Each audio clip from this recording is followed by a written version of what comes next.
Herkese merhaba, kanalıma tekrar hoş geldiniz. Bugün sizinle bu çiçekli bandanaları yapacağız. Her yerde gördüğünüz, yapımı çok zormuş gibi görünen, aslında adım adım gittiğimizde mantığını anladığımızda kolaylıkla yapabileceğimiz bir model. Adım adım anlatacağım. Şu uç sıradan başlayarak ilerleyeceğiz. Ve hani gerçekten mantığını anladıktan sonra, mantığı oturduktan sonra 1 saat, 1,5 saat kadar bir sürede çok kolaylıkla yapabileceğiniz bir model. Ben ilk olarak şu rengini yapmıştım. Şöyle düzü. Modeli biraz daha hızlandırmak için bu rengini yaptım. Bu rengini yaptığım ip bir tık daha kalın şuna göre. Bu ip Alize Cotton Gold ayarında bir ip. Bu da klasik pamuklu iplerden. Bu ipin cinsinden başka bir renkle bugün göstereceğim. Bunu yaptıktan sonra da hızımı alamayıp bir renk daha yaptım. Bunu da daha şu kenar bağlama kısımlarını henüz yapmadım. Diğer renk de bu. Bu renge de çok yakıştı. Bu pembeyi ördüğüm ip şöyle bir ip. Tamamen %100 pamuk bir ip. Şöyle Fold yarnın Cotton Soft ipini kullandım. Tamamen %100 koton olan bir ip.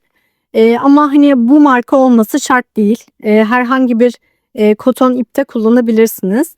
Şimdi bunun kenarlarını daha sonra tamamlayacağım. Şimdi bugün şu renkle yapmaya başlayacağız ve böylece 4 tane çiçekli bandalam olmuş olacak. Şimdi mantığını anlatacağım. Genel metodundan bahsedeceğim ilk önce. Diğer tüm bandanalar gibi klasik şu köşeden başlıyoruz. Buradan başlıyoruz. Büyüterek ilerliyoruz modeli. Çiçekleri oluştura gitmiyoruz. Çiçeklerin yarısını oluşturuyoruz. Dönüş kısmında da diğer yarısını oluşturuyoruz. Şimdi zaten yaparken daha iyi anlaşılacak. Yani gözünüz korkmasın. Kolay bir model değil. Yani çok kolay bir model diyemem. Biraz örgü biliyor olmanız gerekiyor bu modeli yapabilmek için. Olabildiğince elimden geldiğince yavaş anlatmaya çalışacağım. Ben 3,5 numara bir tığ kullandım. Diğer ikisi için de 3,5 numara bir tığ kullandım. Siz kullanacağınız ipin kalınlığına göre, elinizin sıkılığına göre tığ numaranızı farklılaştırabilirsiniz. Şimdi ilk olarak tığma ipimi doluyorum. Bir tane kilit zincirimi çekiyorum. Düğüm attım. 5 tane zincir çekiyorum. 1, 2, 3, 4, 5. Birinci zincirin içine batıyorum. Doğrudan şu zincirin içine dediğim şurada 2 tane birden olan yere batıyorum. Tekli batmıyorum. İpimi çıkartıyorum ve kaydırıyorum. Burada şöyle minik bir halka oluştu. 3 tane zincir çekiyorum. Tığma ipimi doladım. Halkanın içerisine 3 tane ikili trabzan yapıyorum.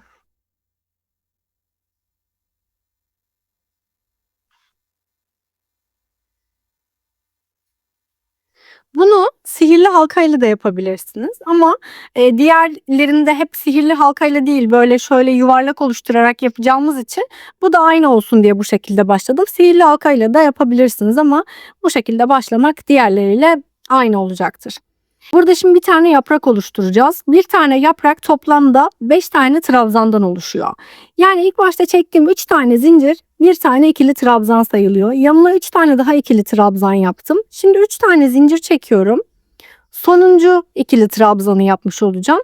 3 tane zinciri doğrudan ikili trabzanla yapmıyorum. Çünkü ipim burada değil şurada kalsın istiyorum. O yüzden 3 tane zincirimi çektim.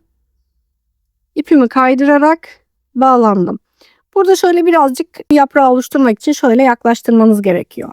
Şöyle toplamda benim 1, 2, 3, 4, 5 tane ikili trabzanım oldu. 3 tane zincirde bir tane ikili trabzan sayıyoruz. 3 tane zincir çekiyorum. Tığma ipimi doladım. Yine halkanın içerisine batıyorum. 3 tane ikili trabzan yapıyorum. 1, 2, 3. 3 tane zincir çekiyorum. Yine halkanın içerisine battım. 3 tane zinciri birleştirdim. İpimi kaydırdım. Bakın 2 tane yaprak oluşmuş oldu.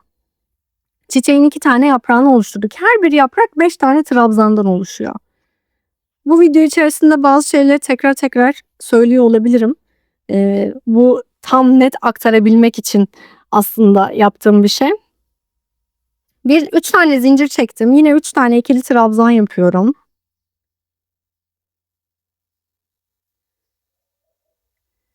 Üç tane zincir çekiyorum ve tekrar halkaya batıyorum. İpimi sıkıyorum. 3. yaprağı da oluşturdum. Şimdi 3 tane zincir çekiyorum yine. 4. yaprağı oluşturacağız ve bir üst sıraya çıkacağız sonrasında. Şimdi halkanın içerisine 4 tane ikili trabzan yapıyorum. 3 tane değil 4 tane yapıyorum. Bu sadece sonuncu yaprakta, yani başlangıcın sonuncu yaprağında geçerli bir şey bu. 3 ve 4 tane ikili trabzan yaptım. Neden diğerlerinde en sonuncu trabzanı zincirle yaptım da burada trabzanla yaptım? Çünkü ipimin burada kalmasını istiyorum. Şurada kalmasını istemiyorum, burada kalmasını istiyorum. İlk çiçeğim tamamlandı. Yani şunu tamamlamış oldum. Şu çiçeği. Şimdi bir üst sıraya çıkacağız. Asıl buradan sonra başlıyor bütün olay. 10 tane zincir çekiyorum. 2, 3, 4, 5, 6, 7, 8, 9, 10 tane zincir çektim. 10 tane zincirden geriye 1, 2, 3, 4 tane zincir atlıyorum. 5. zincirin içine yine şöyle ikili taraftan alıp ipimi geçiriyorum ve ipimi kaydırarak burada bir halka oluşturuyorum. Şu şekilde oluştu. Şimdi bütün model boyunca yapacağımız bir şey var. Her sıranın başında bu halkayı oluşturduktan sonra işimizi şöyle, ipimiz burada, şu tarafa atlatıyoruz. Yani normalde şöyle duruyor ya, işi alıp bu tarafa atlatıyoruz. Bu böyle tek küçücük olduğunda çok kolay ama model büyüdükçe burayı karşı tarafa atlatmak daha böyle büyük bir iş geliyor. Şu taraftayız. Yani aslında arka tarafta kalmış oluyor işimiz. Şimdi burası tekrar ön tarafa dönüyor zaten. Burası sorun değil. Siz sadece şuradaki halkaya odaklanıyorsunuz. 3 tane zincir çekiyorum. Tığıma ipimi doluyorum. Halkanın içerisine 1, 2, 3 tane ikili trabzan yapıyorum. Şimdi burada ikili trabzanı yaptım ya. Zaten şu iş arka taraftaydı. Burası zaten şöyle dönmüş oluyor. Buradan bağlandım. Şimdi 3 tane zincir çekiyorum. Tığımı ipten çıkartıyorum ve şuraya bağlanacağım. Şuradaki yaprağa. Buradaki bu çalışmanın olayı, her yaprağa bir kere bağlanıyoruz. Şimdi bu yaprağa zaten bağlandık. Şurada bağlıyız. Şimdi bunu da bu yaprağa değil, şuna bağlayacağız o yüzden. Bu yaprağın, şuradaki yaprağın şurasına batıyorum. Böyle zincirin üzerine falan değil, şuraya batıyorum. İpi tekrar yakalıyorum. Geçiriyorum. Bağlandım. 10 tane zincir çekiyorum. 2, 3, 4, 5, 6, 7, 8, 9, 10. Burada her sıra başına özel şöyle bir şey var. Bu sıra ilerledikçe daha net anlaşılacak bir şey. Şu ikinci sıradaki yapraklarda, ikinci sıralardaki çiçeklerdeyiz ya şu anda. İkinci sıranın sadece bir tane yaprağının bir kısmını yaparak ilerliyoruz. Yani bir tane yaprak 5 tane trabzandan oluşuyor ya. Burada 1, 2, 3, 4 tane trabzanımız olmuş oldu. 5. trabzanı henüz yapmıyorum. Onu sonrasında yapacağız. Çiçeği tamamlarken anlaşılacak o. Buradaki söylediğim talimatlara göre, yani söylediğim sayılara göre ilerlemeniz çok önemli. Burada 3 tane zincir, 1 tane ikili trabzan sayılı, yanında 1, 2, 3 tane ikili trabzan daha var. Yani 5. ikili trabzanı henüz yapmadık. Bağlandım. 10 tane zincir çektim. 1, 2, 3, 4 zincir atladım. 10 tane zincirden 5. zincirin içerisine ipimi geçirdim ve halka oluşturdum tekrar. İpimi kaydırdım ve bir halka oluşturdum. Şimdi bu işlemi yaptığımızda ne yapıyorduk? İşimizi alıp karşı tarafa getiriyoruz. Yani ip alt tarafta kalmış oluyor. İpi alt tarafa almış oluyoruz aslında. 3 tane zincir çekiyorum. tığımı ipimi doladım. 1 2 3 tane ikili trabzan yaptım. Bakın tekrar döndü zaten. 3 tane zincir çekiyorum. İpimi bırakıyorum ve şuradaki yaprağa bağlanacağım şimdi. Başlangıçta şuraya bağlandım. Birinci yapraktan ikinci yaprağa geçerken buraya bağlandım. Şimdi ikinci sıranın ikinci yaprağını da şuraya bağlıyorum. Geçirdim. İpimi geçirdim. 1 2 3 tane zincir çekiyorum. Şurada yapmış olduğum 1 2 3 tane zincir yapmıştım ya. Şuradaki 3. trabzanın tepesine bağlanıyorum. İpimi kaydırıyorum. Aslında şimdi artık dönüş sırasına geçmiş olduk. Yani şöyle bakın. Yaptım. İkinci sırada yaprakların şu alt taraflarını yaptım. Şuraları yaptım. Şimdi şöyle döneceğim. Şuradaki kalan 3 yaprağı yapacağım. Ara zincirlerimi çekeceğim. Sonra kalan bir tane yaprağın kenarını tamamlayıp diğer 2 tane yaprağı yapacağım. Şuradaki şu kenar kısımlarında hep 3 tane yaprakla ilerliyoruz. Bu 4. yaprakları sıranın dönüşünde, yani bandananın bitiş sırasında yapıyoruz. Bittikten sonra geçiyoruz burayı. En düzgün versiyonu bu haliyle oluyor. Ve şu anda yapmış olduğumuz şu kısımda kenarlardaki şu dönüş kısımlarında yaptığımız 2 tane 3 zincirin yan yana gelmesinden oluşan bağlanma noktaları. Şimdi burada ne yapmıştık? 3 tane zincir, 3 tane de ikili trabzanımız vardı. Yani toplamda 4 tane, bir yaprağın 4 tane trabzanını yapmıştık. Şimdi 5. trabzanını yapacağız yaprağın. 3 tane zincir çektim ve halkaya bağlanarak yaprağın 5. trabzanını da yapmış oldum. 3 tane zincir çekiyorum. Yine ortaya 3 tane ikili trabzan yapıyorum. 3 tane zincir çektim. İlk sırada yapmış olduğumuz, birinci çiçeği oluştururken yapmış olduğumuz gibi 3 tane zincir çektim, ortaya bağlandım. 3 tane zincir çekiyorum. 3 tane zincir çekiyorum. Yine ortaya 1 2 3 tane ikili trabzan yaptım. 3 tane zincir çektim. Tekrar ortaya batıyorum. İpimi kaydırarak 3. yaprağımı da oluşturmuş oluyorum. Şimdi 4. yaprağı oluşturacağız. 3 tane zincir çektim. 3 tane ikili trabzan yapıyorum.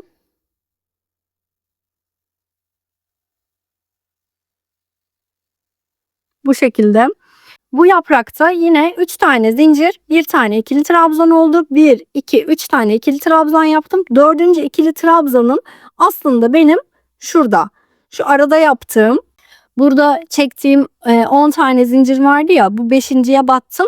Geri kalan da şu arada kalan zincirlerimin de 2 tanesi benim şuradaki çiçeğimin sonuncu trabzanı olmuş oluyor. Şurayla birleştireceğim yani. Başlangıçtan sayıyorum. 1 2 3. zincire batıyorum. İpimi çıkardım ve ipi geçiriyorum ve 5. trabzanını da bu şekilde yapmış oluyorum. 4. yaprağın. Şimdi 6 tane zincir çekiyorum. Şu an şu şekilde görünüyor, bakın. Şu an böyle görünüyor. Şimdi 6 tane zincir çekeceğim. 6 tane zinciri neden çekiyorum? Şu arada benim 6 tane zincirlik yerim kalmış oluyor. Şu ortası dahil. Toplam 6 tane zincir çekiyorum ve şuraya bağlanıyorum. Sonrasında da bu yaprağı tamamlamış olacağım. Yani bu yaprakta da 4 tane trabzan var ya, 5. trabzan olarak 3 tane zincirimi yapıp şuraya bağlanacağım. Şöyle yakından da göstereyim.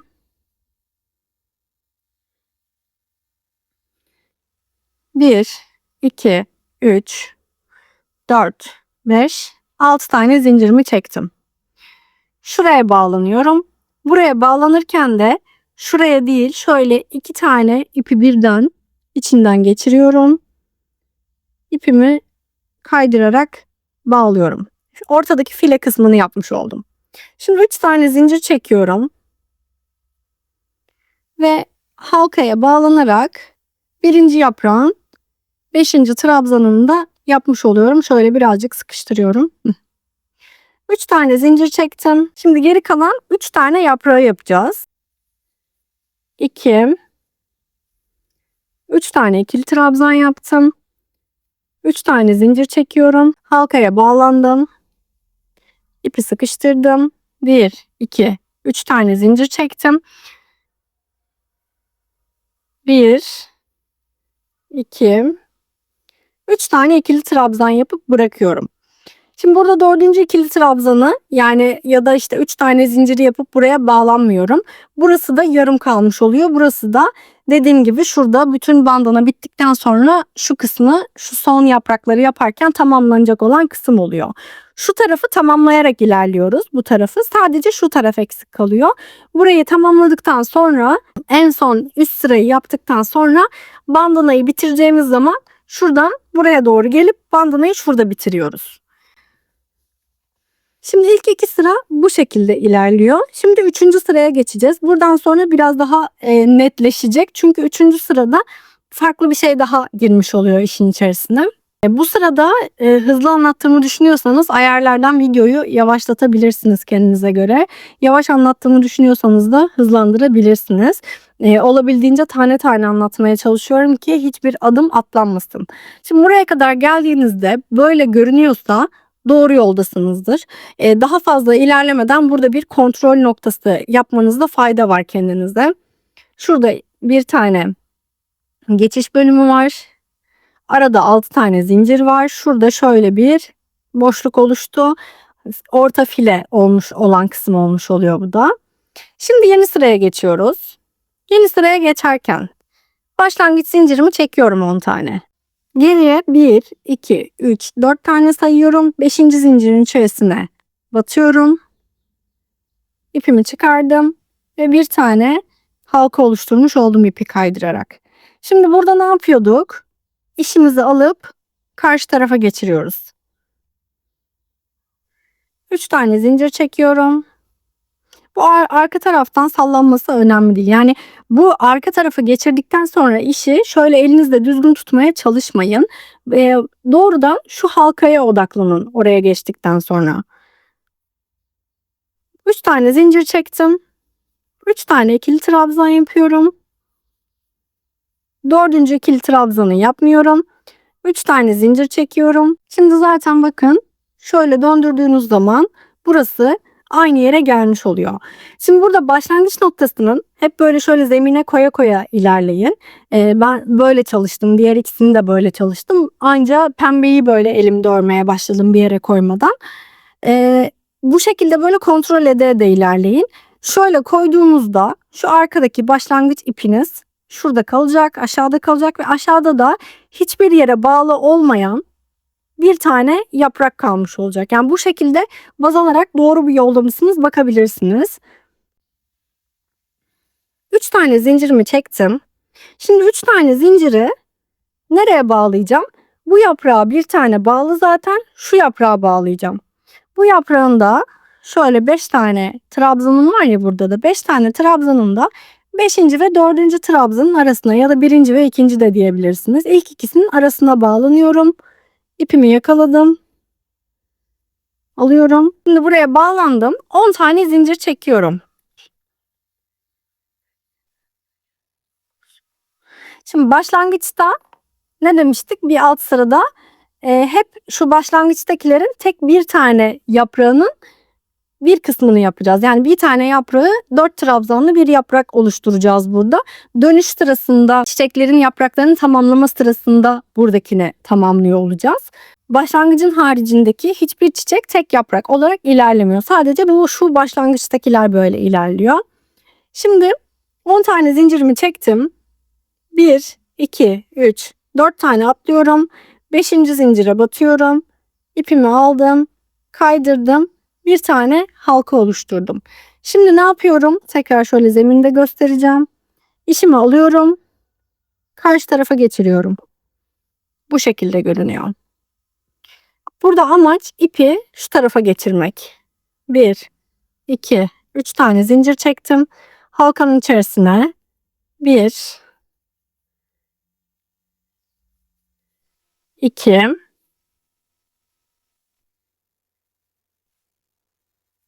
3 tane trabzan yapıyorum. Şöyle tekrar koyalım. Şimdi şuraya bağlanacağım. Ortada yaptığımız file kısmına bağlanacağız. Burada 6 tane zincir çekmiştim ya, buraya bağlanacağım. Şimdi burada bir sonraki sırada farklı olan bir şey var dediğim yer burasıydı. Şimdi hep yapraklara bağlandık şimdiye kadar. Şimdi şu file kısmına bağlanacağız. File kısmına bağlanırken zincir çekmiyoruz. Şimdi yapraklara bağlanırken 3 tane zincir çekip yaprağa bağlanıyorduk ya. Alt sıralarda öyle yaptık. File kısmına bağlanırken zincir çekmiyoruz. Bu ayrım bu şekilde aklınızda kalsın. Fileye bağlanırken zincir çekmiyoruz. Yapraklara bağlanırken zincir çekiyoruz. Şimdi filenin de 6 tane zincirimiz var ya burada. 1, 2, 3 tane zincir atlıyorum. 4. zincire batıyorum.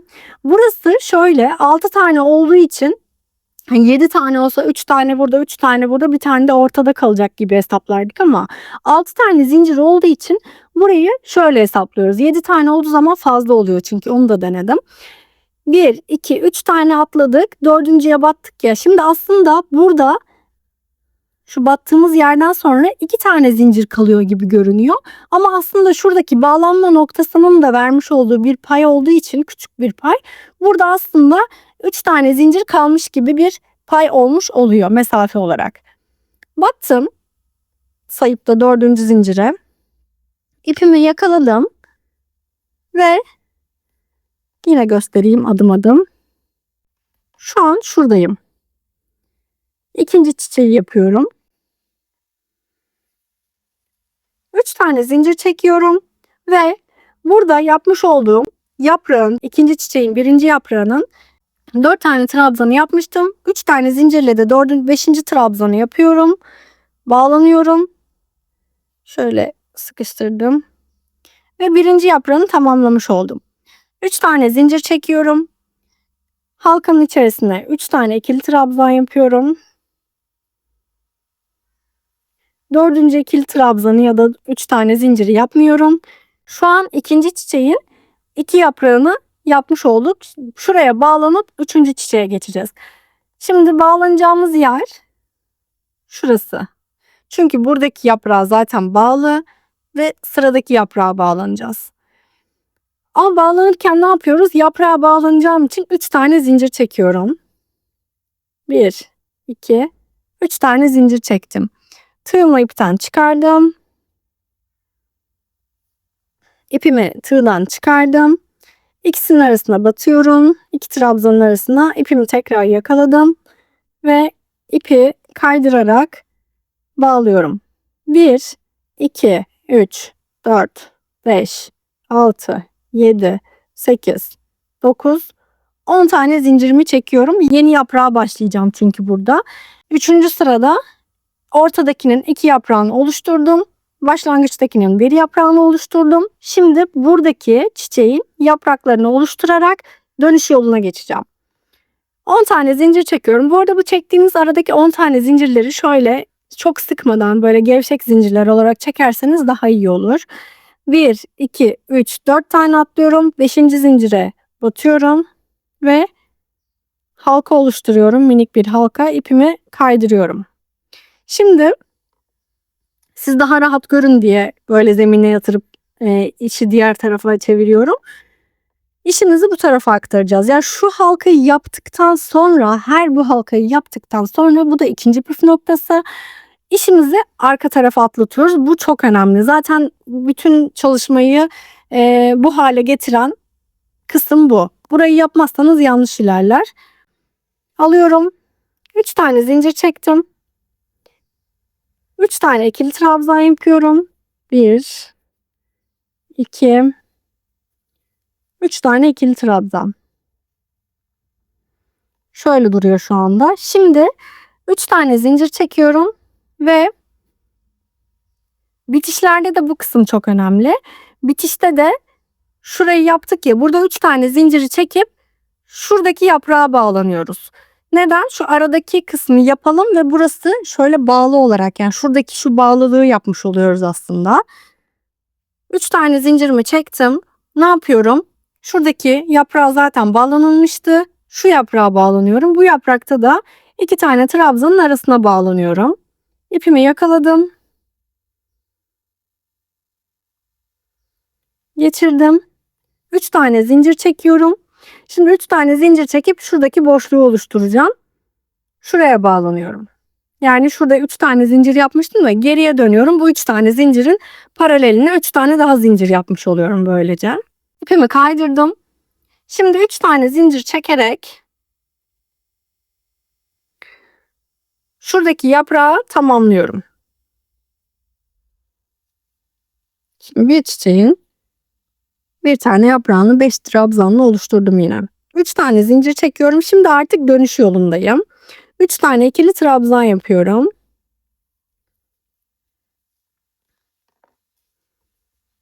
Şu an böyle görünüyor. Şimdi 3 tane ikili trabzan yaptım. 3 zincirle tekrar halkanın içerisine bağlanacağım. Sonra 3. ve 4. yaprağı da yapıp şuradaki 2 yaprağı tamamlayacağım şekilde ilerleyeceğim.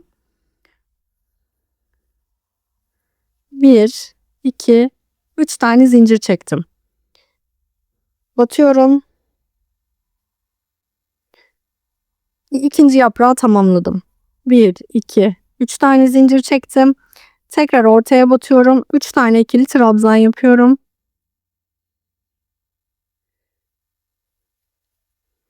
Üç tane zincir çektim. Ve 3. yaprağı da tamamlıyorum.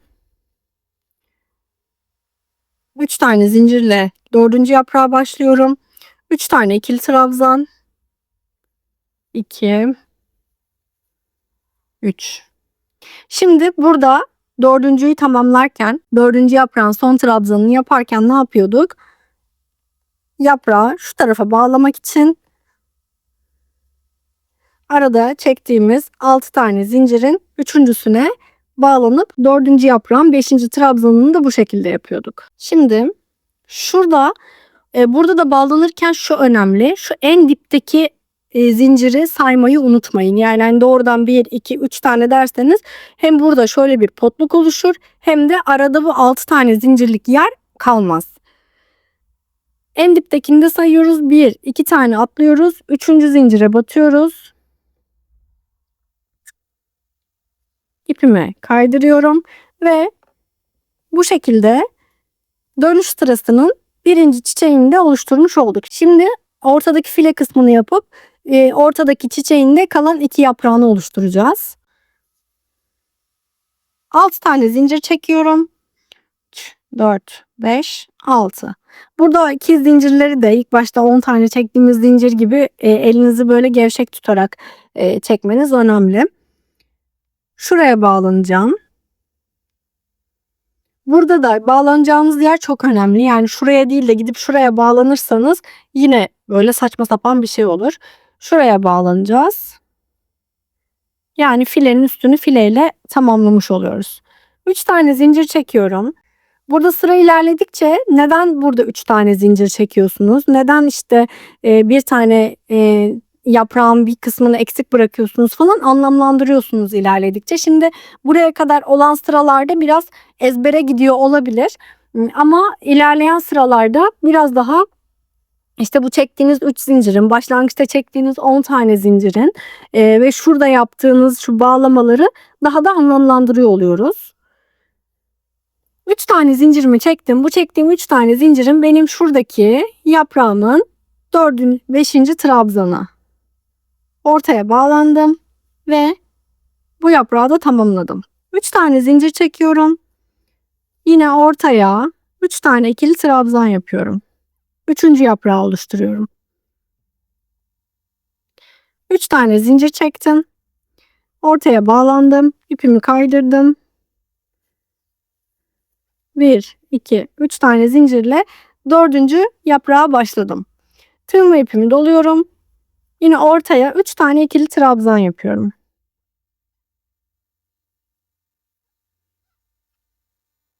Bu şekilde. Şimdi 3 tane ikili trabzanı yaptım. Sonuncu trabzanını da Şu aradaki 6 tane zincirin üçüncüsüne bağlanarak yapıyorum yine. 1, 2, atladım. Üçüncüye bağlandım. İpimi kaydırdım. Şu an bu şekilde görünüyor. Şimdi 6 tane zincir çekip buraya bağlanacağım. En sondaki çiçeği ne yapıyordum? 3 yapraklı yapıyordum. 4. yaprağını dönüşte tamamlayacağım. 3 yaprağını tamamlıyorum ve bir sonraki sıraya çıkacağım. 1, 2, 3, 4, 5, 6 tane zincir çektim. Şuraya bağlanıyorum. Bu aslında birinci yaprağın 4. trabzanın tepesine bağlanmış oluyorum. Öyle de sayabilirsiniz. İpimi geçirdim. 1, 2, 3 tane zincir çektim. Bağlanıyorum. Ve buradaki yaprağı da tamamlamış oldum. 3 tane zincir çekiyorum.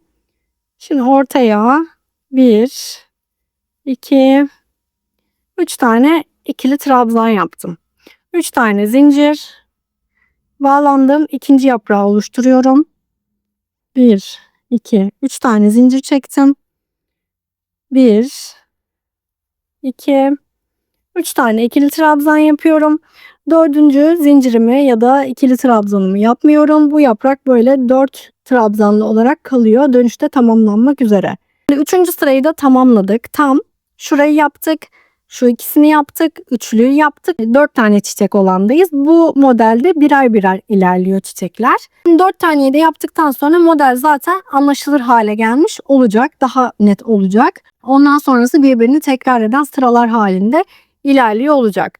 Şimdi burada tekrar 10 tane zincirle başlıyoruz. Yeni bir çiçeğe başlama zincirimiz 10. 2, 3, 4, 5, 6, 7, 8, 9, 10. 1, 2, 3, 4 tane atlıyorum. 5. zincire batıyorum. Halkamı oluşturuyorum.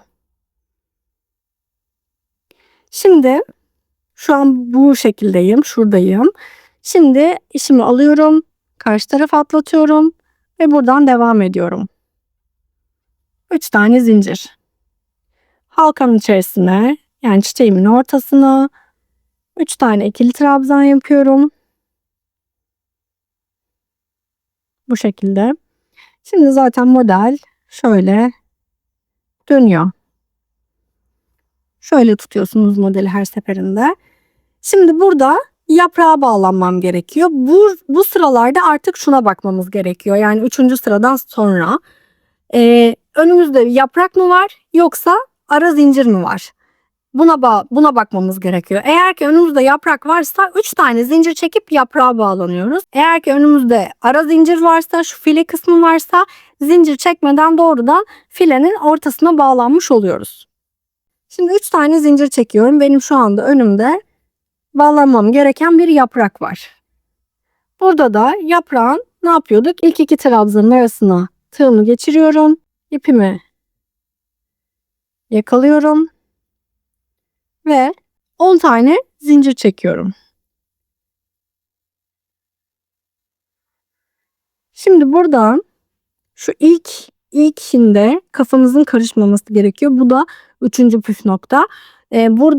Buradaki yaprağı şuraya bağlandıktan sonra dönüp de böyle tamamlamaya falan çalışırsanız, hani orada kafanız karışırsa model yanlış ilerlemeye başlar buradan itibaren. Zaten buradan sonra ne yapacağınızı bilemeyebilirsiniz. Hani karman çorman bir şey olur. Eğer şaşırıyorsanız da şuradaki şu kısma bir tane işaretleyici takmanızı tavsiye ediyorum. Yani modeli sürekli, sonuçta bu üçgen bir model olduğu için hani şöyle de tutabilirsiniz. Böyle de üçgen gibi görünebilir gözünüze. Ama şu kısma bir başlangıç işareti takabilirsiniz. Kafanızın karışmaması için. En azından ilk bandanayı yaparken. Burada bir tane yaprağı yaptık. 10 tane zincirimi çektim. Geriye dönük 1, 2, 3, 4 tane atlıyorum. 5.'ye bağlandım. İpimi geçirdim ve bir tane minik halka oluşturdum. Bunu yaptıktan sonra ne yapıyordum? Şöyleyim. İşimi alıp karşı tarafa atlatıyorum. Şu şekilde oluyorum. 3 tane zincir çektim. Halkanın içerisine 3 tane ikili trabzan yapıyorum. 2, 3. Şimdi tekrar şöyle koyalım. Şimdi burada 3 tane ikili trabzan yaptım ve bağlanmam gerekiyor ve bağlanacağım yer aradaki zincir. Dolayısıyla 3 tane zincir çekmiyorum. Doğrudan şu ara zincirlerden sayıyorum. 1, 2, 3 tane atladım. Dördüncüye batıyorum. İpimi yakaladım tekrar. İçinden geçiriyorum. 1, 2, 3 tane zincir çektim. Şimdi şuradaki yaprağı tamamlayacağım. Çünkü ne yapıyordum? Başlangıçta bir yaprak, ortalarda ikişer tane yaprak yapıyorum. Dönüş yolunda kalan 2 tane yaprağı tamamlıyordum. Dolayısıyla o yüzden şu an bu başlangıç değil, orta olduğu için 2 tane yaprağı yapacağım. 3 tane zincir çektim ve 1 tane yaprağımı tamamlıyorum. 3 tane zincir çekiyorum. 1, 2, 3 tane ikili trabzan yaptım ve şu an 2 tane yaprak yapmış oldum. Şimdi bağlanacağım artık. Yani şu tarafa doğru dönmesi gerekiyor modelin. 3 tane zincir çekiyorum. Neden? Çünkü yaprağa bağlanacağım. Şuraya bağlanacağım şimdi. Batıyorum. Tığıma ipimi yakaladım tekrar. Geçirdim. 2, 3, 4, 5, 6, 7, 8, 9, 10 tane zincir çektim. Yeni bir çiçeğe başlayacağım. Şu an bu şekilde görünüyor. Bakın gitgide daha net olmaya başlıyor. Şimdi 3. çiçeği oluşturacağım. Sonra sonuncu çiçeği oluşturacağım ve sonra dönüş yoluna geçeceğiz. 1, 2, 3, 4 tane atlıyorum. 5.'ye battım. Halkamı oluşturdum. Şöyle görünüyor. İşimi alıp karşı tarafa atlatıyorum. Karşı tarafa atlatırken böyle döndürmeden atlatın. Yani şu anda böyle görünüyor ya. Bunu alıp da böyle şöyle çaprazlamasını atlatmayın. Bunu doğrudan alıp şöyle görünüyor şu an. Bunu doğrudan alıp şöyle olduğu gibi, yani şöyle açık haliyle göstereyim. Bunu böyle alıp şöyle karşı tarafa koyuyorsunuz sadece. 1, 2, 3 tane zincir çekiyorum. Halkanın içerisine 3 tane ikili trabzan yapıyorum. 2, 3. Şimdi ne yapacağım? Aradaki zincire bağlanacağım. O yüzden hiçbir zincir çekmeden alıyorum. 1, 2, 3 tane atlıyorum. 4. zincire batıyorum. İpimi yakalıyorum. Ve ipimi 4. zincirin içerisinden geçiriyorum. 3 tane zincir çekiyorum. Şuradaki yaprağı tamamlayacağım şimdi. Bakın ilki tamamlandı yaprağım. Şimdi ikinci yaprağa başlayalım. 1, 2, 3 tane zincir çektim. Tığımı ipimi doladım. Halkanın içerisine 3 tane ikili trabzan yapıyorum. Şimdi şuradayım. Şimdi şuraya bağlanmam gerekiyor. Sıradaki yaprağa bağlanmam gerekiyor. Şimdi burada bağlanmanız gereken yaprak kısmını tekrar göstermek istiyorum. Şurada bir tane zaten bu yaprağa bağlanılmış. Dolayısıyla buna bağlanmıyoruz. Şuna geçiyoruz. Yani bunun sonuna da bağlanmıyoruz. Doğrudan yeni bir yaprağın ilk 2 trabzanın arasına bağlanıyoruz. Ama önce ne yapıyorum? Yaprağa bağlanacağım için 3 tane zincir çekiyorum.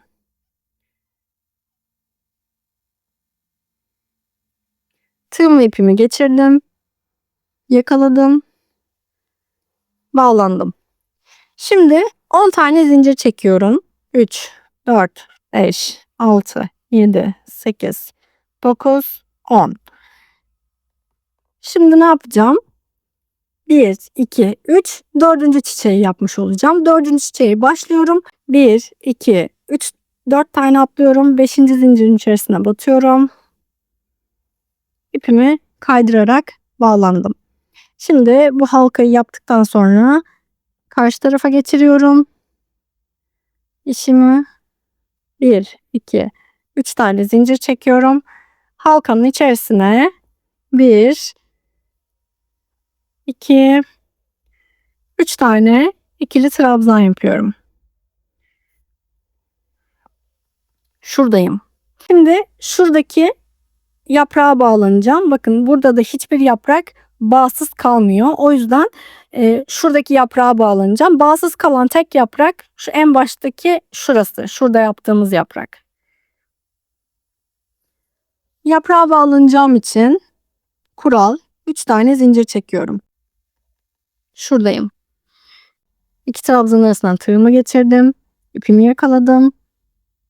Çektim ve bağlandım. 3 tane zincir çekiyorum. 3 tane zincir çektikten sonra şuradaki kenarı oluşturmak için şuradaki az önce çektiğim 3 tane zincirin üzerine paralel olarak zinciri sonuncu trabzanın tepesine birleştiriyorum. İpimi kaydırdım. 3 tane zincir çekiyorum ve yaprağımı tamamlıyorum 5. trabzanımla. Yani 3 zincir bir tane trabzan sayıldığı için trabzan olarak bahsedebiliriz. Bu şekilde. Şöyle her yaprağı zincirle bağladıktan sonra şöyle hafif çekerseniz şöyle birleşir. 3 tane zincir çektim. Çiçeğin ikinci yaprağını yapıyorum. 3 tane ikili trabzan. 3 tane zincir çekiyorum. Ve çiçeğin ikinci yaprağını tamamlıyorum. 3 tane zincir çektim. 1, 2, 3 tane ikili trabzan yapıyorum. 3 tane zincir. Ortasına bağlandım. Ve 3. yaprağı da tamamladım. 1, 2, 3 tane zincir çekiyorum. 1, 2, 3 tane ikili trabzan yapıyorum. Şimdi burada şuradayım bakın. Dönüş yolundayım. Dolayısıyla buradaki yaprağın sonuncu trabzanını şu aradaki 6 tane zincirin üçüncüsüne batarak yapıyorum. 1, 2 tane atlıyorum. Şöyle sayayım. 1, 2 tane atlıyorum. Üçüncüsüne batıyorum. Ve ipimi kaydırarak bu yaprağımı da tamamlamış oluyorum. Şimdi şuradayım. Şuraya bağlanacağım. 6 tane zincir çekiyorum. 6. Şuraya bağlanıyorum. Sıradaki çiçeğin son trabzanına bağlandım. 3 tane zincir çekiyorum. Şimdi sıradaki çiçeğimi tamamlıyorum. İkinci yaprağını tamamladım. 3 tane zincir. Arada 3 tane ikili trabzan. 3 tane zincir. Tekrar ortaya batıyorum. 3 tane yaprağı da tamamladım. 3 tane zincir çekiyorum. Tığımla ipimi doluyorum. Ortaya batıyorum. 1, 2, 3 tane ikili trabzan yaptım. 4. ikili trabzanı ya da zinciri yapmıyorum. Bunu şuradan anlayabilirsiniz. Tam şuraya geldiğinizde 3 tane trabzan yapınca bir bakın. Şurada mesela 3 tane trabzan yaptık. Baktım 3. yapraktayım. 4. yaprakta 3 tane trabzan yaptım. Önümde zincir varsa, şu 6 zincir varsa doğrudan ona bağlanacağım anlamına geliyor. 1, 2 tane atlıyorum. Üçüncüsüne bağlanıyorum. İpimi kaydırdım. 1, 2, 3, 4, 5, 6 tane zincir çekiyorum ve tepesine bağlanıyorum. 3 tane zincir çektim. Ortaya bağlandım ve ikinci yaprağı tamamladım. 1, 2, 3 tane zincir çektim. 3 tane ikili trabzan yapıyorum. 3 tane zincir çektim. Ortaya bağlandım. 3. yaprağı oluşturdum. 3 tane zincir 4. yaprağı oluşturuyorum. 1, 2, 3. 4. yaprağın sonuncu kısmını yapacağım. 1, 2 tane atlıyorum. Üçüncüsüne bağlandım. İpimi kaydırdım. 6 tane zincir çekiyorum. Şuraya bağlanıyorum. Tam şuraya bağlanacağım. Artık sonuncu çiçeği tamamlamaya geldim. 3 tane zincir çektim. Halkaya bağlandım. İpimi geçiriyorum. Sonuncu çiçeğin birinci yaprağını yapmış oldum. Şimdi ikinci yaprağını yapacağız. 3 tane ikili trabzan yaptım. 3 tane zincir çekiyorum. Ortaya bağlandım. 1, 2, 3 tane zincir çektim. Üçüncü yapraktayım. 1, 2, 3. Sonuncu da olduğum için sadece 3 tane yaprak yaptım. Onda da 3 tane zincir, yanına da 3 tane ikili trabzan yaparak bırakıyorum ve bir sıraya geçiyorum. Şimdi model böyle. Bundan sonraki bütün sıralar şu son sıranın tekrarı olarak ilerleyecek. İlk 2 sıra daha farklıydı. 3. sırada yeni bir yer eklendi. Şu araya bağlanma yeri eklendi. 4. sırada da bu araya bağlanmaları çoklamış ve pekiştirmiş olduk. Şimdi bundan sonraki bütün sıralar son yaptığımız sıra gibi olacak. Yani şimdi 10 tane zincir çekip yeni bir çiçeğe başlayacağız. Başladığımız yeni bir çiçeğin de sadece ilk yaprağını yapacağız. Yani şurada ne yaptıysak, bu son sırada ne yaptıysak birebir aynısını yapıyor olacağız. Ben burada toplamda şu yan taraftaki çiçekleri saydığımda 1, 2, 3, 4, 5, 6, 7, 8. 8 tane çiçek yaptım bu iple. Bu iple de şu ip biraz daha ince olduğu için 2, 4, 6, 8, 9 tane yaptım. Şu ip biraz daha ince olduğu için bunda 9 tane olan çiçek, bunda 8 tane oldu. Ölçü olarak da söyleyeyim. Şurası kaç oldu onu söyleyeyim ilk önce. Çiçeğin en ucundan sonuncu çiçeğe kadar 33 santim. Şu çiçeğin en orta kısmı da, dik açı kısmı da hatta şöyle çiçeklerle birlikte alırsam 24 santimde burası oldu. Daha ince ip kullanırsanız daha fazla sayıda da yapabilirsiniz. Veya daha uzun bir bandana olsun istiyorsunuzdur. Veya da bunu bandana olarak değil şal olarak yapmak istiyor olabilirsiniz. Bunu böyle üçgen formunda istediğiniz kadar büyütüp şal olarak da kullanabilirsiniz. Şal olarak da yapabilirsiniz. Şimdi daha küçük bir formda gösterebilme adına bundan sonraki sıraları siz istediğiniz uzunluğa kadar yapabilirsiniz. Ölçülerini de verdim zaten. İstediğim uzunluğa gelen bir bandana olarak bunu düşünerek şu an şu bitiş kısmını göstereceğim. Şu kısmına nasıl bağlanıyoruz ve burayı nasıl yapıyoruz onu göstereceğim.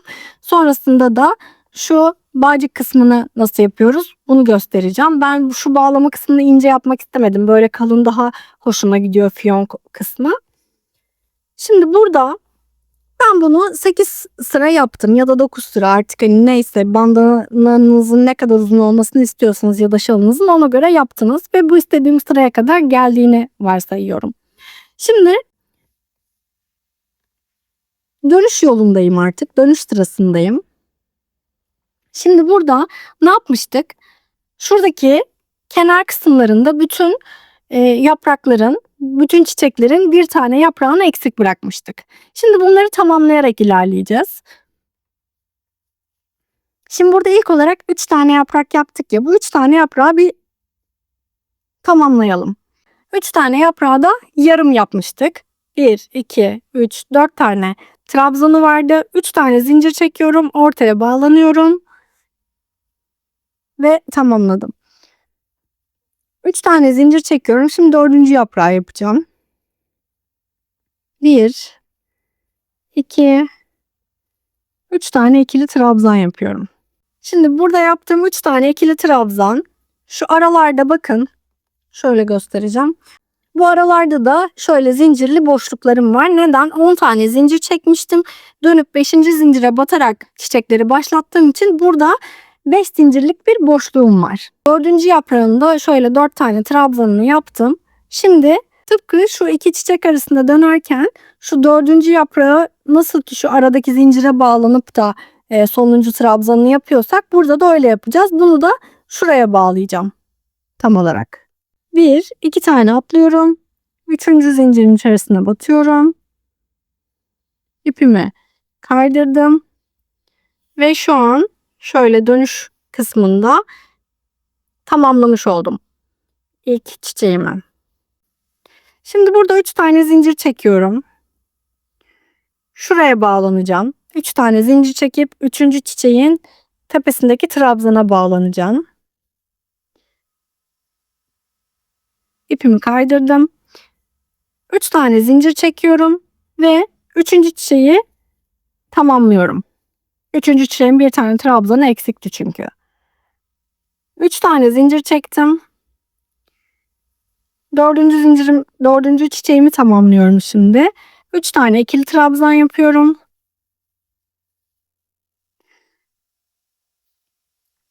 Şimdi şu aradaki zincirin, şurada 3 tane zincir çekip şuraya bağlandım ya. Buranın anlamı şu karşı tarafta yaptığımız şuradaki bağlama kısmıyla aynı, bakın. Buralar birebir eş olmuş oldu. Şöyle yaptığımızda aslında şurada ne yapıyorsak aynısını aynalama olarak dönüş yolunda yapmış oluyoruz aşağıya doğru. Şimdi 4. çiçeği tamamlıyorum. 1, 2 tane atlıyorum. 3. zincirin üzerine geliyorum. İpimi geçirdim ve bağlandım. 3 tane zincir çekiyorum.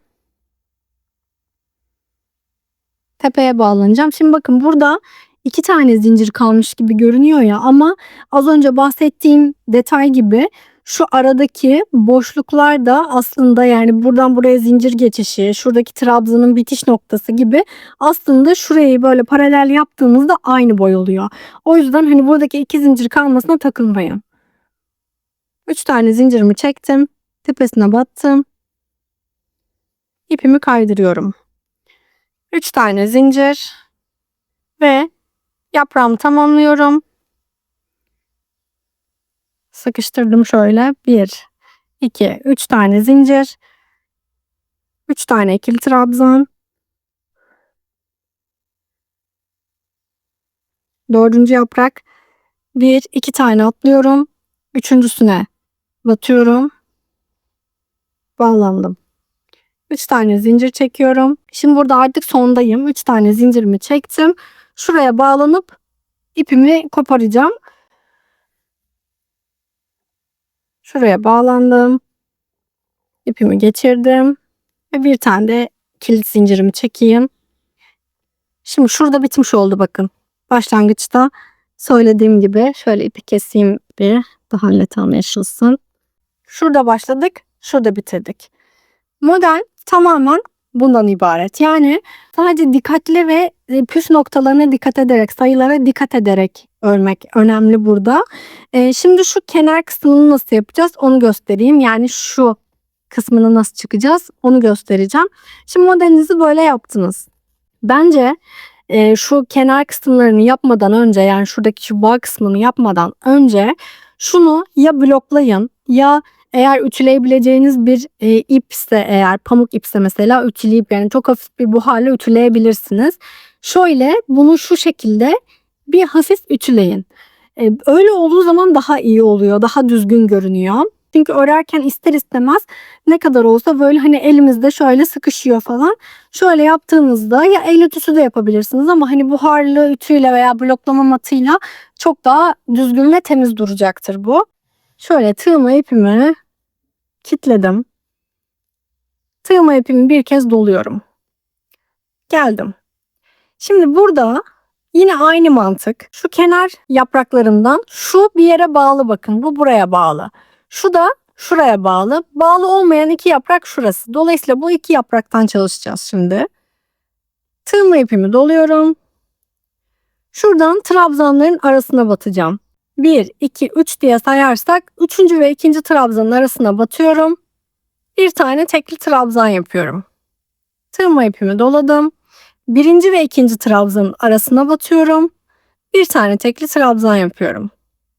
Tığıma ipimi doladım. Bir sonraki yaprağa geçiyorum. 1, 2, 3 diye sayarsak 1. ve 2. trabzanın arasına batıyorum.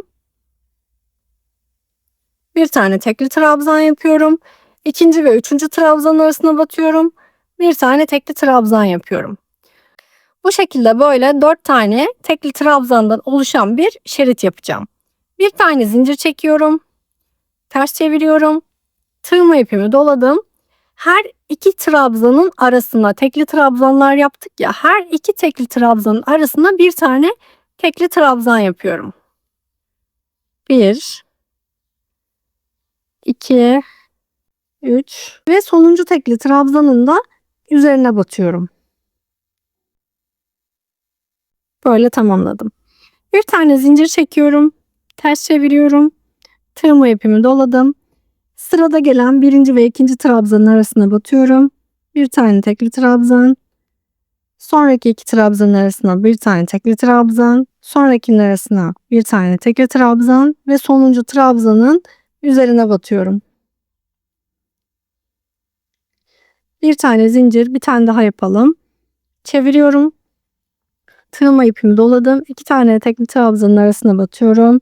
Bir tane tekli trabzan.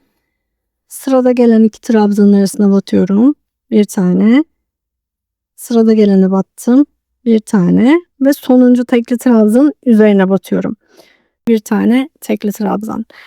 Burayı yaparken de püf noktası bir zincir, şu çektiğim bir zincir ve aralara çalışmak, her iki tekli trabzanın arasına çalışmak ve en sonuncu tekli trabzanın üzerine, tepesine mutlaka bir tane tekli trabzan çalışmak. Bu şekilde oluyor. Şöyle buraya doğru uzayıp gidiyor istediğiniz kadar. Bunun da şöyle yaklaşık 2 santim kadar ölçüsü. Ben bunu kaç santim yaptım? Santim cinsinden söylemem daha doğru olacak. Şöyle 30 santim olmuş oldu tam. Bunu da istediğim uzunluğa gelmiş gibi şöyle keselim. Şimdi modelin şuradan şuraya kadar, yani şuradaki ölçüsünü söyleyeyim. Burası aslında kafa ölçüsü gibi düşünebilirsiniz. Bu da eğer kullanmayı ve ölçülerini sevdiğiniz bir bandananız varsa onu da baz alarak yapabilirsiniz. Şöyle bir uçtan bir uca 53 santim kadar oldu. Model genel olarak böyle. Bu ipten 50 gram kadar falan kullanılıyor. Yani şu pamuk ipten ben 50 gram kadar kullandım. Bunun metrajı 200 metre. Yani 100 metre falan bu ipten gitti. Metraj olarak söylemem gerekirse.